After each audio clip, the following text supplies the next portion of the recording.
Bonjour à tous, Ludovic ADSPS, je reviens vers vous pour la suite Valtou. Donc, comme vous le savez ou pas, le décret a été modifié, donc l'effet d'antériorité a été annulé. Vous n'avez pas trop le choix, hein, c'est pas pour être sympa, c'est juste parce qu'en fait, c'était illégal ce truc-là, un effet rétroactif sur une loi, c'était une première, et en France et en Europe. Donc ça ne pouvait pas rester en l'état. Donc maintenant, à partir du 1er juillet 2024, toute personne qui n'a pas effectué d'intérim ne peut toujours pas faire d'intérim. Toutefois, tous ceux qui ont fait de l'intérim avant le 1er juillet 2024 peuvent refaire de l'intérim sans justifier des 24 mois, des 2 ans de travail autre que dans ce secteur. Voilà. Donc la saisine déposée a été gagnée. Donc dans la mesure où elle est gagnée, vous pouvez prétendre à recouvrer les sommes que vous avez perdues. Alors je suis au courant de plein de faits qui resteront dans le domaine privé. Pour information, il y a des gens qui ont eu des pathologies psychiatriques suite à ça, parce qu'en fait, quelle dévalorisation du jour au lendemain de ne plus être un soignant. Il y a des gens qui se sont retrouvés du jour au lendemain chargés de famille, donc c'est avec un enfant ou un adulte handicapé ou une personne vieillissante qui a besoin d'aide. Donc l'intérim, ça permettait de pouvoir exercer et avec le planning choisi. Et du jour au lendemain, quand vous allez chercher un CDD, une vacation ou autre, on vous donne ce qu'il y a et puis vous n'avez pas le choix.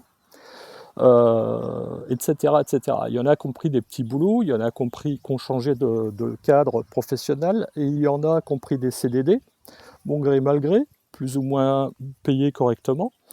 Voilà. Donc tous ceux qui veulent revenir dans l'intérim, n'hésitez pas. Cessez surtout le plus possible les hublots, parce que quand un hublot n'est pas pourvu, le but c'est quoi? C'est de faire revenir à l'intérim.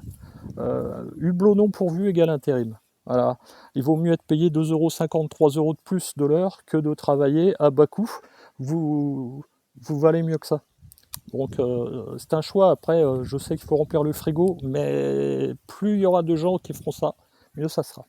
Voilà, je souhaite également parler des salariés permanents. Donc les salariés dits permanents sont les gens qui travaillent dans les structures de travail temporaire, dans les agences. Alors, de toute façon, c'est bien simple, il y en a qui sont à un salaire qui n'est pas mirobolant, et ils ont une participation avec ce qu'on appelle un variable. Donc le variable, avec une baisse de 30% dans le secteur intérim, toute entreprise confondue, le variable, il a clairement chuté. Donc ces gens-là également peuvent être éligibles. Il faut regarder sur juillet 2023, juillet 2024, ce que vous avez perçu, et juillet 2024 à juillet 2025, ce que vous avez perçu. S'il y a une différence importante, moi je vous invite à vous rapprocher de l'association. Pour les salariés intérimaires, c'est exactement la même chose. Juillet 2023, juillet 2024, juillet 2024, juillet 2025. Tout emploi confondu. Et vous regardez un petit peu la différence. Et là, vous pourrez prétendre à une indemnisation parce qu'en fait, on vous a forcé à ne pas travailler. Voilà, alors même si vous avez été au chômage, etc., etc., c'est un calcul à faire. Dans tous les cas, nous allons faire une action collective, s'il y a suffisamment de monde, pour pouvoir essayer de recouvrir les sommes qui sont dues, puisque le ministère de la Santé a perdu. Ils n'ont d'autre choix que de payer. Voilà. Après, reste la somme à définir. Donc, je vous invite pas à adhérer à l'association tout de suite. Je vous invite à prendre rendez-vous pour dire moi je suis intéressé, posez vos questions. Ensuite, on fera une visioconférence. Cette visio, elle aura pour thème Maître Guyon qui répondra à vos questions. Alors, ça sera, s'il n'y a pas trop de monde, ça sera les gens qui poseront directement les questions. S'il y a beaucoup de monde, on va centraliser parce que ça ne sert à rien de répondre 10 fois la même question et ça permettra de pouvoir répondre à tous.